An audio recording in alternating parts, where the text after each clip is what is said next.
Next up, at UFC Vegas 46, we have Court McGee versus Ramiz Brahimaj. Court McGee 20-10 overall. He's 2-3 in his last 5, but he is coming off of a nice underdog win over Claudio Silva. Ramiz Brahimaj 9-3 overall. He's 3-2 in his last 5, alternating wins and losses, and he's coming off of a fantastic submission win.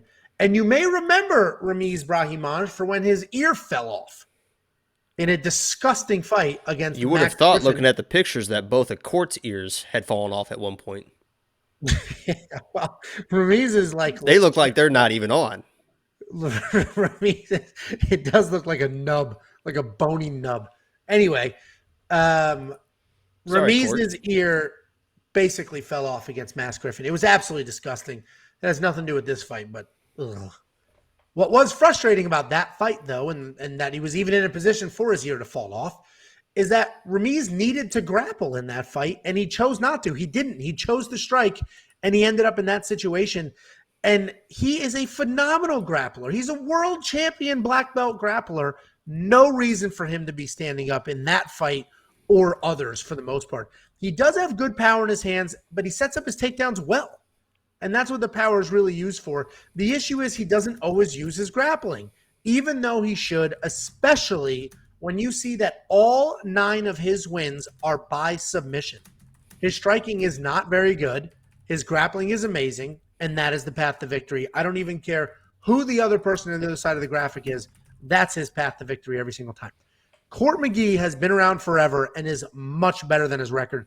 If you look into his record a little closer, it's deceiving because his losses are to quality opponents, and those were close fights. So it's easy to say, he lost 3 of his last 5. Well, look at those losses. They were close fights against quality opponents. And Court is an old school guy. He's incredibly tough. He's very durable. He has solid striking, solid grappling, and he absolutely never quits.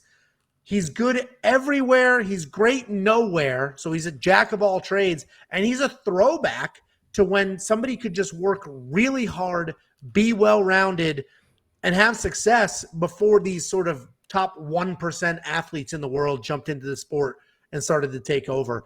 I absolutely love Court as a fighter. I love him in underdog spots. And this is an interesting matchup, and I'm surprised the odds are so close, honestly. And not because I think somebody's a massive favorite, not like the last fight. I just expected more people to count out Court McGee. I thought more people would look at his recent record and be like, he's not very good. And that's the end of it. And I guess people are sharper than I expected them to be. And I guess after his last fight, it's hard to ignore his durability and his grittiness. I think the easiest way to break down this fight and put together a pick is if you look at Court's fight versus Sean Brady. Because Sean Brady is also a very good grappler with just okay hands. And Sean Brady was able to take Court down twice, land a few more strikes than Court did, and just ride out a win. I see this fight being very similar. I think Ramiz will actually grapple. He'll get a few takedowns. I don't think he'll be able to submit Court, but I also don't think Court's going to just pop up as quickly as he has in his other fights. I am very well aware of Court's 69% takedown defense, but I still think Ramiz gets through that, gets the takedown, makes it happen. Ramiz Brahimaj is my pick. What are your thoughts, Jakey? Yeah, I actually 100% agree with you as far as the odds go. Today. That's not good. I know, but I agree that I'm surprised that Ramiz was not a big. I would have thought after looking at film of both these guys and seeing how good both these guys are, I would have put these odds probably minus 150 for Ramiz. So when I saw that right now it's pretty much a pick 'em fight, I was very, very surprised. And I started looking into it, and you mentioned that Max Griffin fight. The reason that he was able to he kept striking with Max Griffin was because he was able to hit Max Griffin, right? He was having success. He was getting hit back. He shouldn't strike with people, but he was having success, right? So if you feel like you're having success, you're probably going to keep doing that. Like, why would I want to wrestle? I'm hitting this guy in the face, right? It was a back and forth striking exchanges, and eventually he lost his ear because of it. But he was winning some of those exchanges, so he kept with it. And it feels to me, man, that Court McGee is one of those guys that you can hit Court McGee. He's not a flashy head movement type of guy. He's just a tough, gritty guy that you can't finish him, but he doesn't put people away, but he wins weird decisions because you think you can outstrike him. But then that third round comes and he just overwhelms you with volume and steals the round.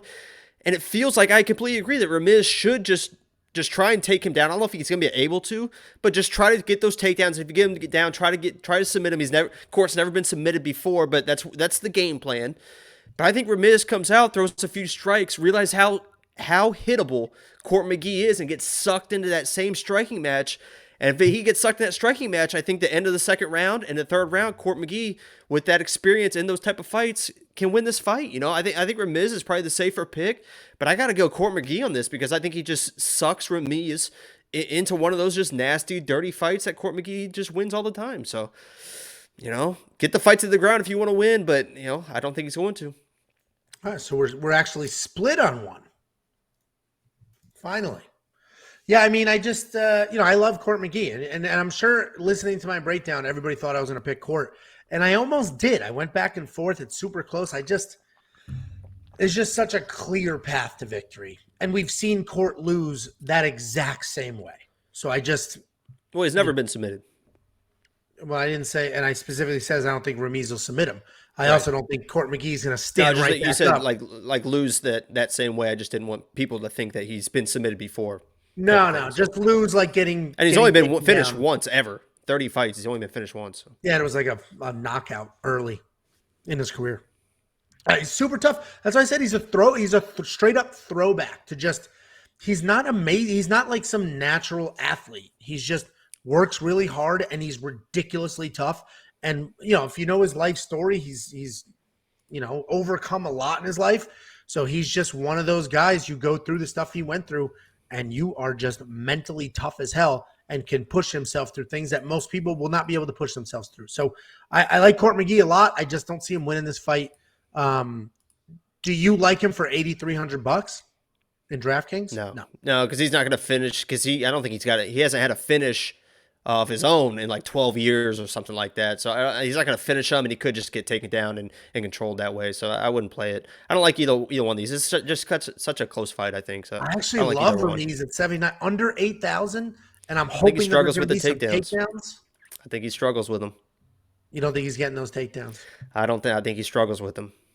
Yeah. And if it's not one of those things where he can I don't think he can keep grinding for takedowns with Court McGee. Court McGee's not going to get tired late and give up a takedown.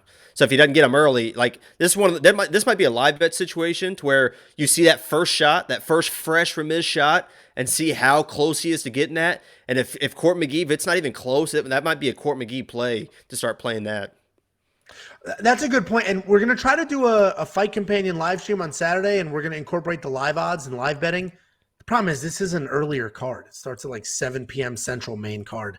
And I got kids. I got kids to feed, which is why I am going to plug our betting sponsors again. Go to wewantpicks.com/bets. Sign up with any one of our 5 betting partners. Make a deposit. Let me know, and I will send you $50 as a thank you. And before I move on from the free $50 plug, what do you think of the Monkey Knife Fight line? 92 is high, man. That means he's defending every single takedown and just lighting Ramiz up on his feet. I do not see that happening. Yeah, even if I think Ramiz gets caught up in that striking battle, Court McGee still that's a lot of strikes. That's 30 over, if my math is correct, that's over 30 a round. So yeah, I probably play less that 51. I don't like that 51 though. I think it's less more. It probably is less more. Because if Ramiz gets one takedown, touch, those are pitter-patter nonsense work. So I think it's less more here. Yeah, but the issue is he's a submission guy, right? He's not a mount you TKO. He's going to be working for submission, so we'll see. Well, yeah, and either way, 92 just so high with Court. You know where I'm going to love that? Monkey Knife Fight has slates, and you could do a rapid fire, or it'll take 2 random fighters, put them together. Hopefully you get Court McGee and somebody else, because I know for a fact I'm going to do less on Court McGee. Is that random, or is now he's not going to do that? It's random. The computer generates the matchups. I thought Chris might be seeing this and be like, well, make sure Chris does watch code this. In here. He does move his lines accordingly, but there's a gentleman's agreement between us and Chris Riley is the man who sets the Monkey Knife Fight lines, and Monkey Knife Fight's daily fantasy. It's strike lines. You just say more or less and you win a bunch of money. He sets those lines. He watches this show. And we have a gentleman's agreement that while we are live, he will not change the lines. And he will wait till the next day to move the lines. So if you're watching this live, open up another window on your computer and hit the lines because he will move them, but he'll keep them where they are for us for now.